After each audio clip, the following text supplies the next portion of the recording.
Oke, saya mulai ya teman-teman. Assalamualaikum warahmatullahi wabarakatuh. Waalaikumsalam warahmatullahi wabarakatuh. Waalaikumsalam warahmatullahi wabarakatuh. Terima kasih untuk teman-teman kelas manajemen sore yang sudah hadir pada presentasi dari kami yaitu kelompok 1 dengan tema yaitu yang kami terima adalah e-commerce. Saya ingin memperkenalkan diri dulu. Saya Amalia Zarani dan ada rekan saya Faridatul Hasanah, Lensi Afita, dan Muhammad Afif Romandoni. Baik, saya mulai dulu ya, next.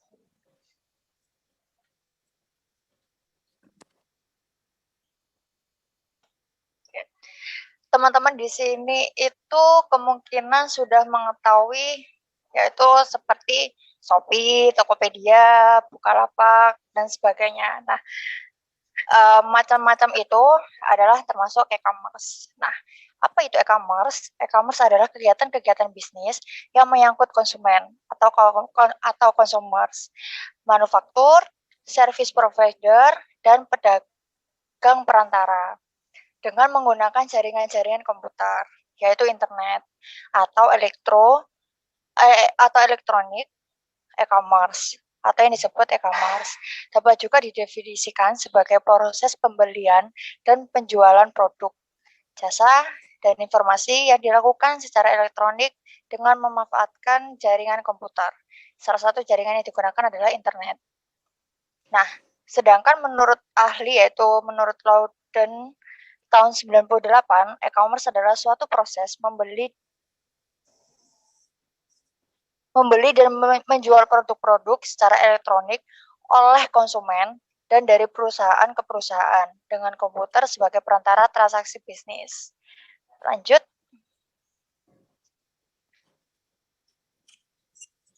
Nah, di konsep e-commerce sendiri itu ada 5 konsep dasarnya, yaitu yang pertama automation adalah otomasi bisnis proses sebagai pengganti proses manual atau konsep enterprise resource planning. Yang kedua adalah streamlining atau integration, yaitu proses yang terintegrasi untuk mencapai hasil yang efisien dan efektif atau konsep just in time. Yang ketiga, publishing atau kemudahan berkomunikasi dan berpromosi untuk produk dan jasa yang diperdagangkan atau konsep elektronik cataloging. Yang keempat, interaction atau pertukaran, yaitu informasi atau data antar pelaku bisnis dengan meminimalisirkan konsep elektronik data interchange. Yang kelima yaitu yang terakhir adalah transaction atau kesepakatan dua pelaku bisnis untuk bertransaksi dengan melibatkan institusi lain sebagai fungsi prabayar atau konsep elektronik payment. Oke, selanjutnya akan dijelaskan oleh teman saya, Lensi Afita, silahkan. Untuk selanjutnya adalah ruang lingkup e-commerce. Terdapat 4 ruang lingkup e-commerce. Yang pertama adalah business to business atau bisa disebut dengan B2B. Yang kedua adalah customer to business atau C2B. Selanjutnya yang ketiga customer to customer dan yang terakhir adalah business to customer. Next. Yang pertama, business to business atau B2B merupakan sistem komunikasi bisnis antar pelaku bisnis atau transaksi secara elektronik antar perusahaan yang dilakukan secara rutin dan dalam kapasitas produk yang besar. Karakteristiknya yang pertama, pertukaran informasi yang dilakukan antar pebisnis tersebut atas dasar kebutuhan dan kepercayaan. Yang kedua, pertukaran informasi yang dilakukan dengan format yang sudah disepakati dan service sistem yang digunakan antar kedua pebisnis juga menggunakan standar yang sama. Yang ketiga, salah satu pelaku bisnis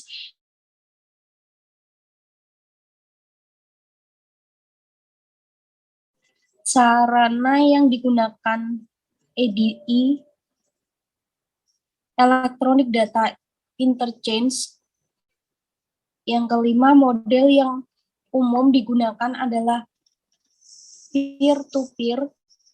Dengan model ini, antar pelaku bisnis lebih mudah untuk mendistribusikan informasi yang dimilikinya. Next.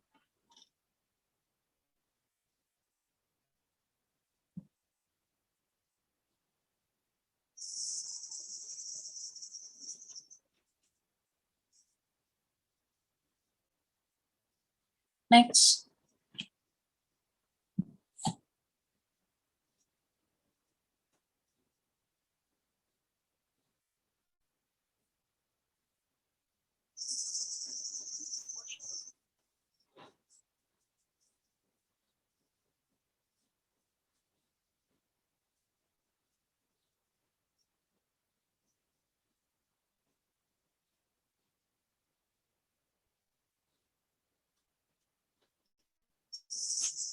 Selanjutnya, business to customer merupakan sistem komunikasi bisnis antar pelaku bisnis dengan konsumen untuk memenuhi kebutuhan tertentu pada saat tertentu. Karakteristiknya yang pertama, informasi disebarkan secara langsung.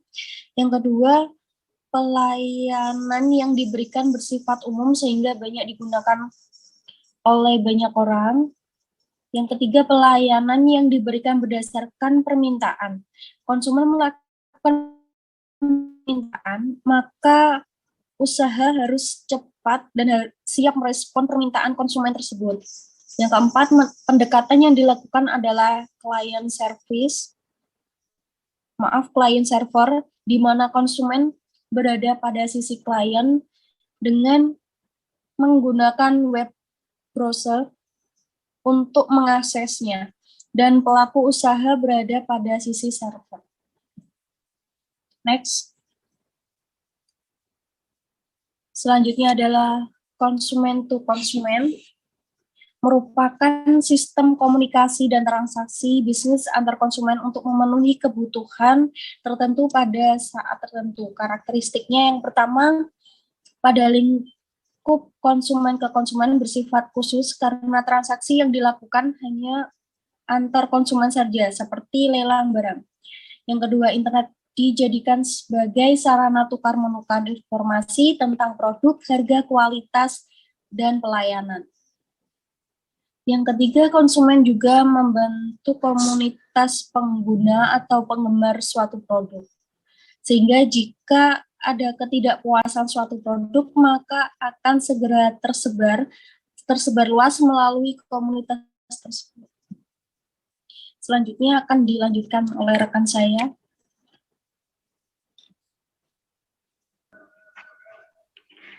Baik, di sini ada consumers to business, merupakan individu yang menjual produk atau jasa sebagai organisasi dan individu yang mencari penjual dan melakukan transaksi.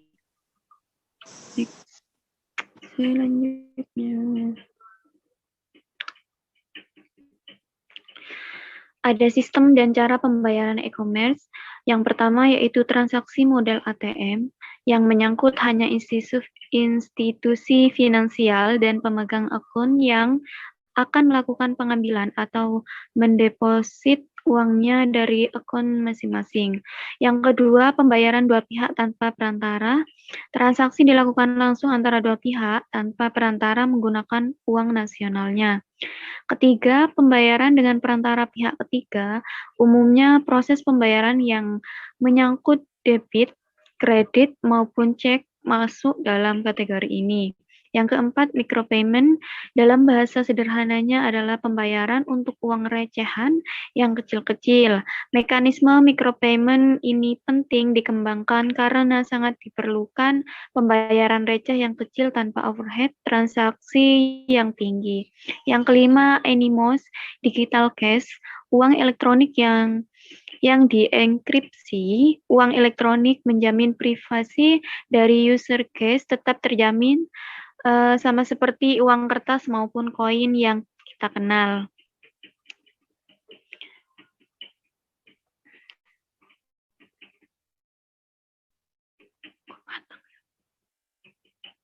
Oke. Manfaat menggunakan e-commerce dalam dunia bisnis.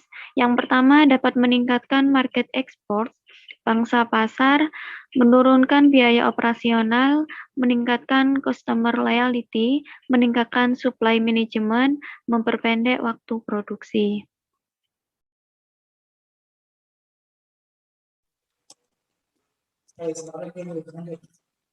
Selanjutnya, kekurangan e-commerce. Yang pertama, ketergantungan yang sangat kuat pada teknologi informasi dan komunikasi. Yang kedua, kurangnya undang-undang yang memadai untuk mengatur kegiatan e-commerce baik nasional maupun internasional. Kerawangnya melakukan transaksi bisnis online. Warna dan kualitas produk yang dijual belum tentu sama antara foto yang ditampilkan di website dengan produk yang asli. Tidak bisa melihat produk secara langsung.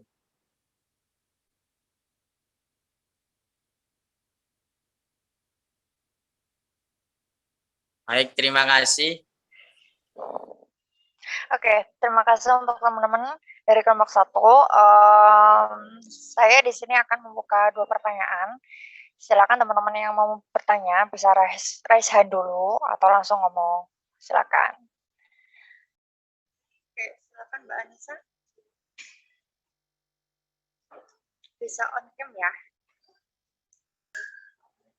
Oke, pertanyaannya seberapa amankah transaksi melalui e-commerce? Kan banyak terjadi penipuan, pembobolan akun, dan sebagainya. Menurut Anda atau kelompok kami, apa yang perlu ditingkatkan dari segi keamanan pada e-commerce saat ini? Terima kasih. Oke.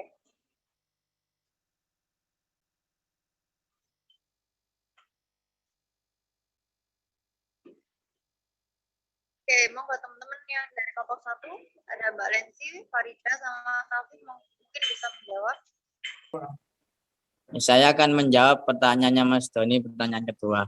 Bagaimana cara mengembangkan e-commerce saat ini? Yang pertama ialah optimalkan halaman produk yang akan kita jual. Dan yang kedua, tangkap prospek melalui media sosial. Kumpulkan email dan melalui formulir pendaftaran, manfaatkan upselling dan cross-selling. Permudah pembayaran. Yang keenam, bangun loyalitas pelanggan. Dan gimana Mas Doni?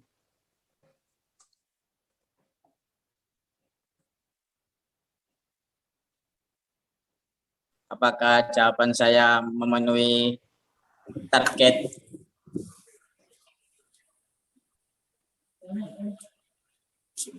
Iya Mas Afif, terima kasih, sangat membantu. Ya, pertanyaan dari Mbak Siti Anissa, saya akan menjawab. Seberapa amankah transaksi melalui e-commerce? Kan banyak terjadi penipuan, pembobolan akun disebut. Menurut Anda apa yang perlu ditingkatkan dari segi keamanan pada e-commerce saat ini? Terima kasih. Sama-sama. Yang saya akan jawab yaitu jangan pernah memberikan password atau kode keamanan ke orang yang tidak dikenal. Mungkin dari itu jawaban dari saya.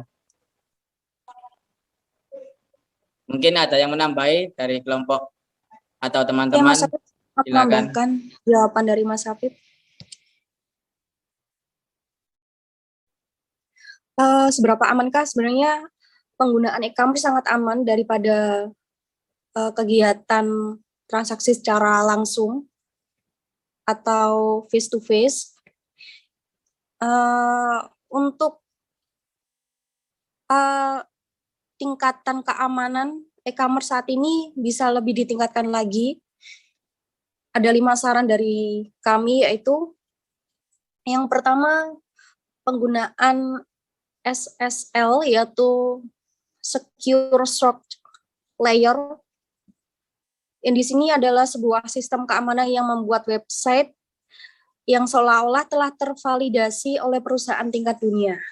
Yang kedua, pilih payment gateway yang memadai atau yang cukup terkenal. Yang ketiga adalah memilih sistem pendeteksi FDS. Yang keempat, mencari admin yang paham payment gateway. Dan yang kelima yaitu penginstalan aplikasi firewall.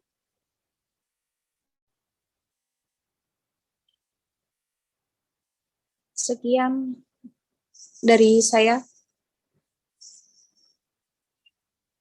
Bagaimana Mbak Anissa, ada yang ingin ditanyakan lagi? Atau mungkin jawaban dari kami masih kurang? Cukup, terima kasih kelompok 1. Satu, dua. Ya, terima kasih teman-teman. Assalamualaikum warahmatullahi wabarakatuh. Waalaikumsalam Ya, Bu Yate.